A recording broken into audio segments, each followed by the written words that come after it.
Hi everyone, it's Dee, and I just wanted to report on my visit to the doctor on Friday.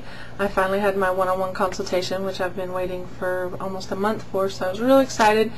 And a few people did give me some pointers on some questions to ask, and actually I had posted a question on beforeandafterhelp.com. It's also bariatriceating.com. I don't know if anybody uses that website, but it's a great, again, they have a great community there. There are lots of people there who are several years out from surgery, who have lots of good advice, can answer a lot of questions. So they were able to give me some pointers there as well.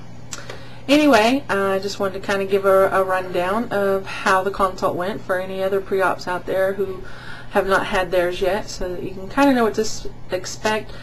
Again, every doctor's different, every practice is different, and that's one thing I keep finding out more and more every day. Everybody's rules are a little different, so this is what my surgeon does, and I've stated it before, I'll state it again. His name is Dr. Stephen Boyce.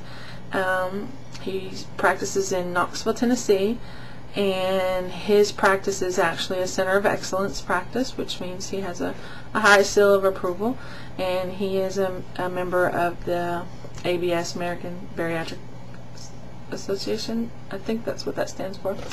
Anyway, he's really good. The first thing we did when we went in, when I got there, is they did what's called an H. pylori test.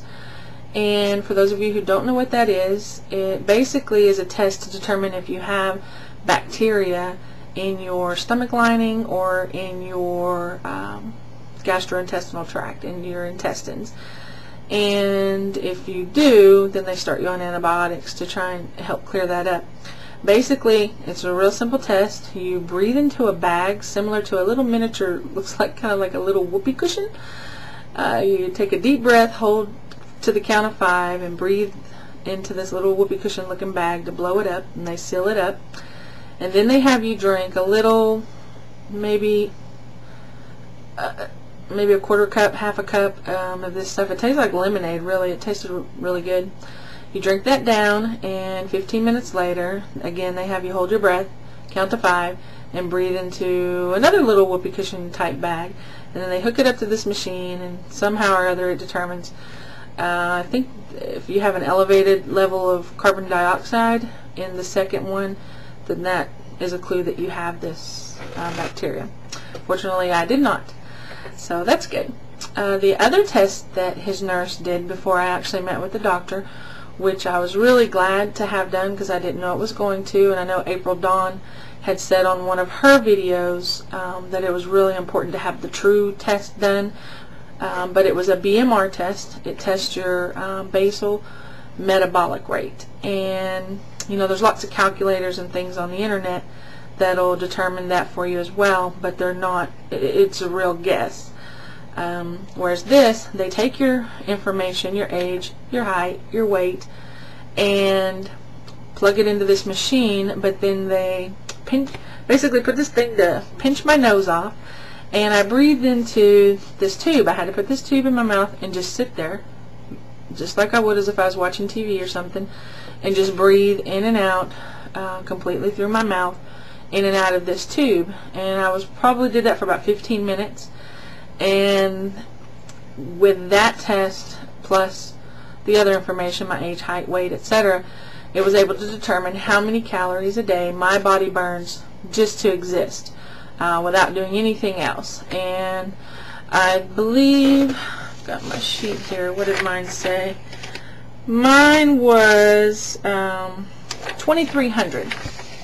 So just to exist every day, to not do anything else, I burn approximately 2,300 calories a day. And then she said you can probably add another 500 to 600 calories just for, your daily activities that you would do. Getting up, taking a shower. I work a desk job, so I'm not real active at work, but just the normal things. Getting up, taking a shower, getting dressed, those types of things. She said you can add an additional probably 5 to 6. I'm going to say 5. I'd rather go less. So I'm burning probably about 2,800 calories a day.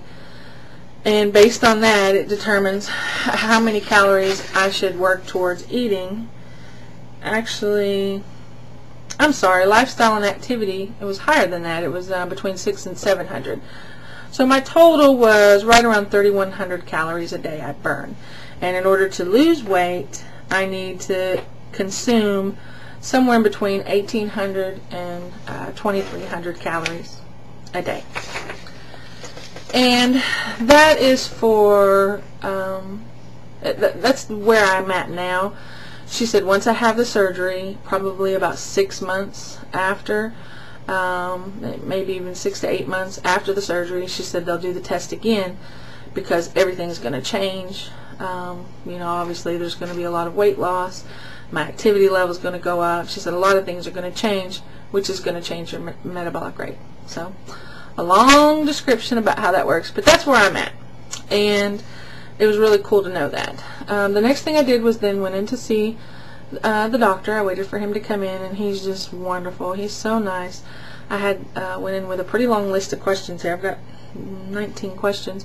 A lot of them I was able to ask his nurse before seeing him. A lot of mine, again, since I'm self-pay, had to do with the money part of it. I wasn't 100% clear on what all was covered. His practice charges for gastric bypass, it's a set fee, and I learned that that set fee includes his fees, the hospital fees, the anesthesiologist, any pre-op testing, plus 1 full year of follow-up aftercare after the surgery. So that's pretty good, because he said even insurance usually only pays for 3 months of follow-up. So being self-pay, you do get a full year of the aftercare. One thing I am going to have to do that is going to be in addition to his standard fee is pay for a psychiatric evaluation. I tried to, as best I could, get out of having to do that. But he said no. He said he really didn't think I needed one as far as pre-surgery. He knows my head's where it needs to be, and I'm very well educated on the pros and the cons of the surgery, and I'm 100% sure that I want this, and I've wanted it for some time. So, but he made up a good point. He said he would really more like me to have that visit with the psychiatrist, to establish a relationship in case I need to talk to someone after the surgery. He said that's where he thinks it's really going to benefit me to already have a relationship, because you know your life is going to change, dealing with things such as the head hunger that people have talked about, dealing with just the changes in my daily life and how I'm going to feel once the weight starts coming off, the effects after surgery. So I said fine, whatever, I'll do the psychiatric evaluation. So I'm scheduled to do that on May 21st. Again, we're another month away, which is okay really, because he is so booked. He is already booked through the end of June for surgeries. He does surgeries 2 days a week, 4 a day, does 8 a week, and he's booked through the end of June. So at this point, it looks like I'll be having my surgery either the last week in June or the first week in July. So I'm really, really excited. I should get a definite date sometime in this upcoming week. Again, some of the questions that I asked, and you know, some of you out there may have additional questions. There's maybe some things I should have asked that I didn't, but I felt like I'd covered all the things that were of interest to me. Again, the money part of it, that was a big part. What all did it cover? So his nurse was able to answer that for me. Being that our insurance does not cover anything dealing with the surgery, I asked, God forbid, should there be any complications, would I have to pay for that care, or would they try to bill the insurance for that? And he said that they would, you know, do their best to bill the insurance for anything like that should it come up. But he has a 98 point, it was real high, either 97 or 98% no complication rate. So that was pretty high, so I'm pretty confident. My particular surgeon, that is one of the things I ask, how many people have you lost? How many people have died while having the surgery? He himself has performed, I believe, 11 or 1,200 surgeries, and he has lost 1 patient, and the lady developed a blood clot,